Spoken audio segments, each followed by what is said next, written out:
Hey, yo, what is going on with it once again? Ladies and gentlemen, bros, women, fanboys, and fangirls, and of course, as always, otakus and Nikikomoris out there is the one, the only, of course, Mr. Nintendo Sony Free 2011, aka Manny Wolverine. Of course, you guys are wrestling intros and outros on his channel. Follow me on Twitter, Instagram, all that good stuff. Apologies if I sound like I'm really, really tired. Just got back from work like a good hour and a half ago. And I took a nap too, so I apologize if I sound a little bit tired. Work was a really, really huge bitch today, man. Any people work in the industry like hotel, casino, crap, you know what the hell I'm talking about. My God. I was going to wait till tomorrow to do this. This one I'm still going to do as a separate video later. Shout out to Stonefox Minute. He talked about this. I'll read a little bit of it here so you get an idea of what's been going on. It was like 4 days ago I heard about it, but I decided not to do it until now. But I guess everyone else has been talking about it. Might as well jump on a damn bandwagon. As much as I really don't like a lot of the Xbox, like Microsoft stuff, there's still a few handful of games I do truly admire. It says IGN. This is from WWetcraft.com. Wiftrack, WFCCTech.com, or WCCF.tech.com. Never heard of these guys before.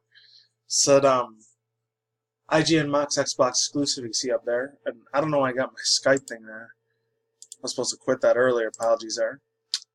So yeah, IGN is Microsoft and one of the for its lack of exclusive games compared to Sony PS4. The website took social media in comparison to the image of the PS4 exclusive God of War 4 game, I should say 4 game, and a black empty image from Xbox counterpart. You see the difference, hashtag God of War. The description is down to images. There's a big giant article down here if you want to read the rest of it yourself. I'll drag it for you guys just in case you guys can't see it. There it is right there. And I'll leave the rest of the video stuff on Media's channel, whatever.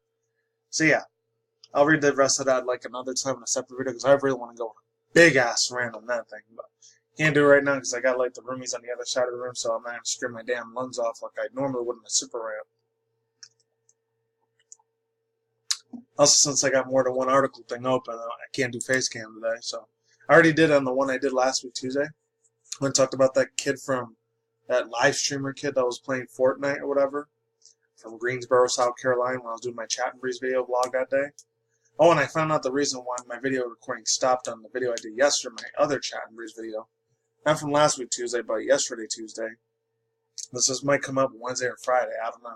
It's usually Wednesday, Thursday I don't do videos, but bear with me. So yeah, Dreamcast 2 shit. Let me just tell you right now, if any of these games come back for the Dreamcast series, Alex Kidd, stuff like that, Vector Man, any of those freaking games, or any of the Looney Tunes and not Super Mario, or the superhero like stuff from Marvel and DC back in the day. They had an old school Iron Man, Spider Man. They even had this one racing thing called Bikini Atoll. I think that's what it was. And there was some of them I had to read on this thing right here, this wiki at ranker.com. It was a really, really good ass site. I'll leave the link down below if any people don't know what it was. There was one called, it was Alex Kidd. I remember this way back in the day. My God.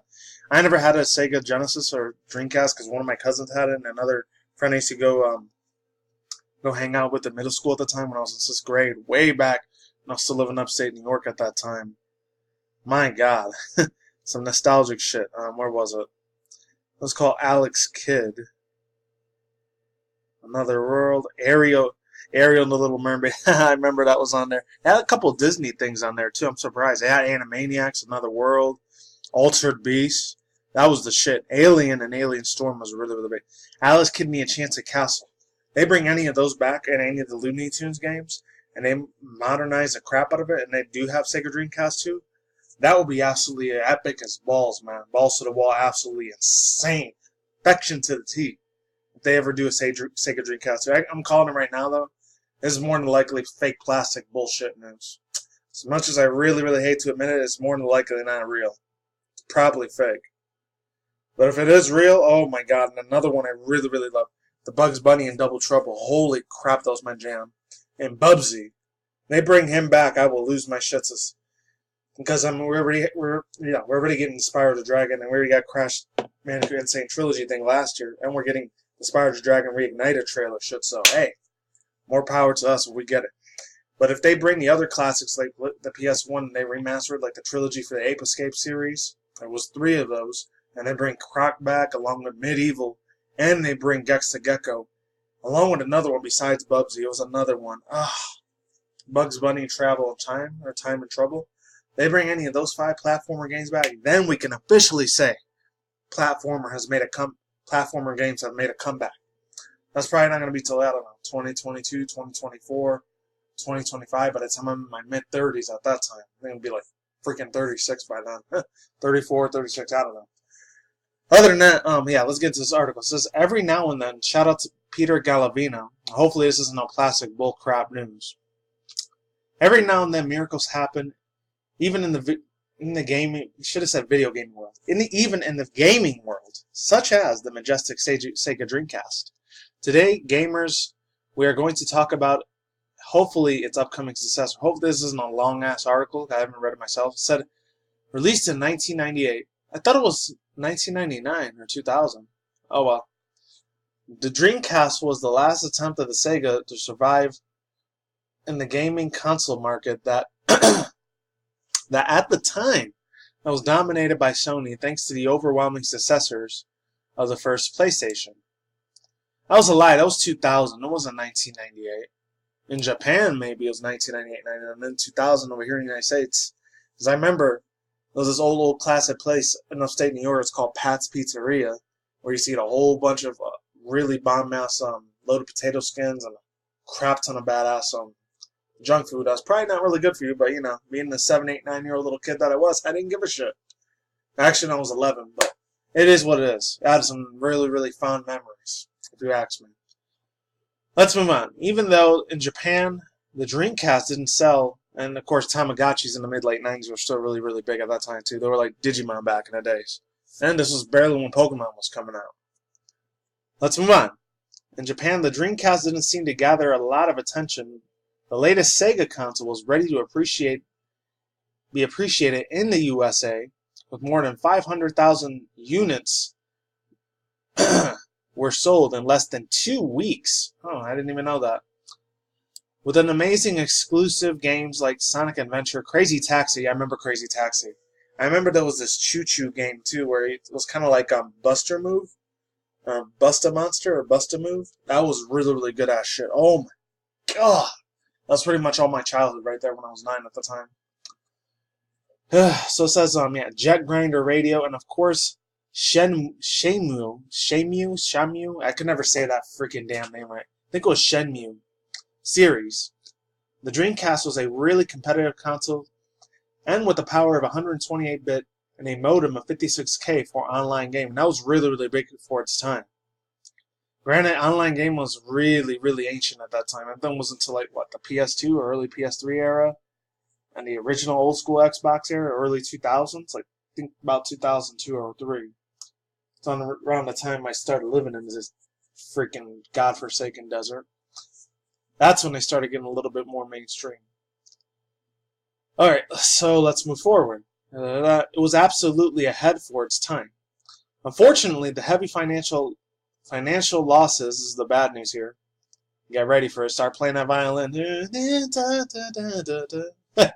Oh, by the way, completely off topic. I was listening to a lot of old school like underground rap, like MF Doom and Brother Ali and freaking the other badass motherfucker. What was his name?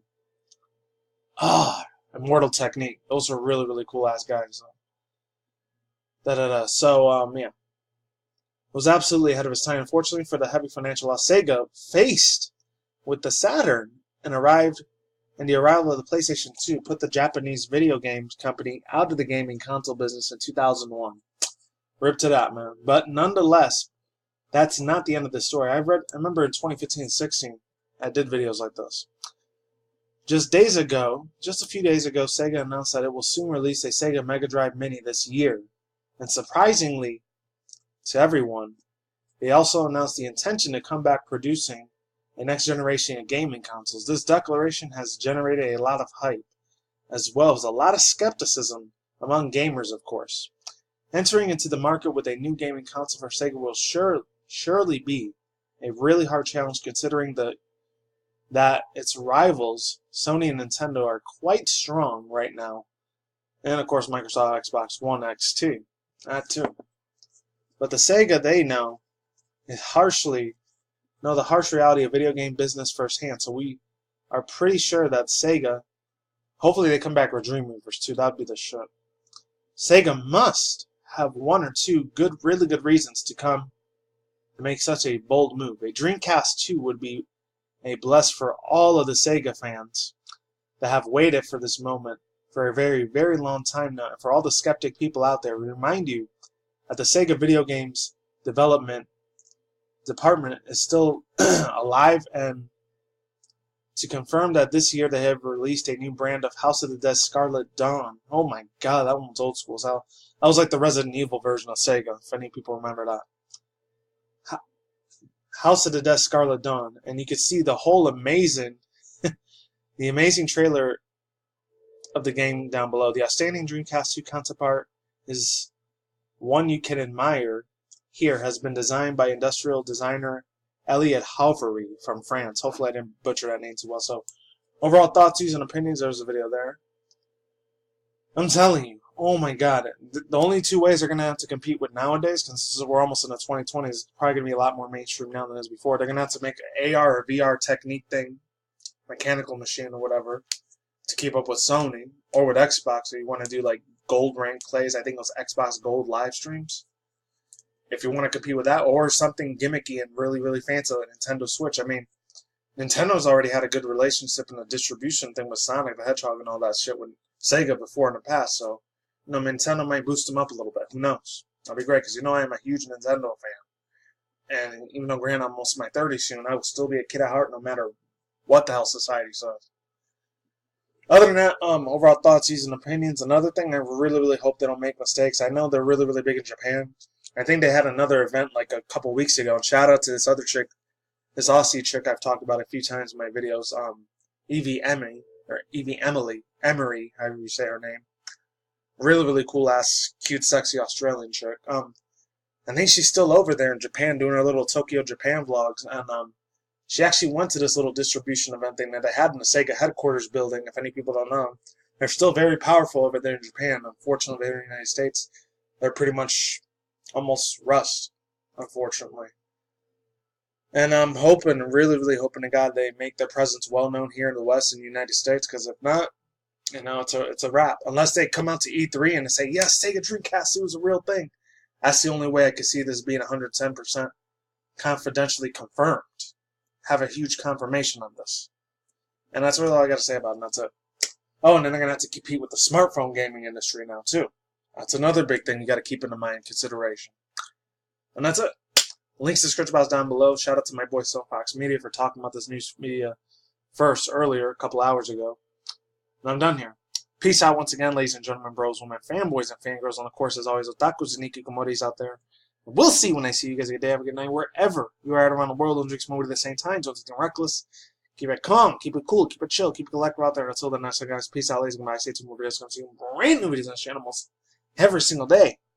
Stay in the grind, stay healthy, be easy to use yourself. Peace out, my sauerkraut. Take it easy. See you guys in the next future vlog and article session reviews or chat and breeze videos I do in the park. The vlogging content that I do. Take it easy. I'm out like sauerkraut. See you guys next time. See you on the flip side. Let's say goodbye. Fingers crossed Sega Dreamcast 2 does not fail like the first one did. Goodbye.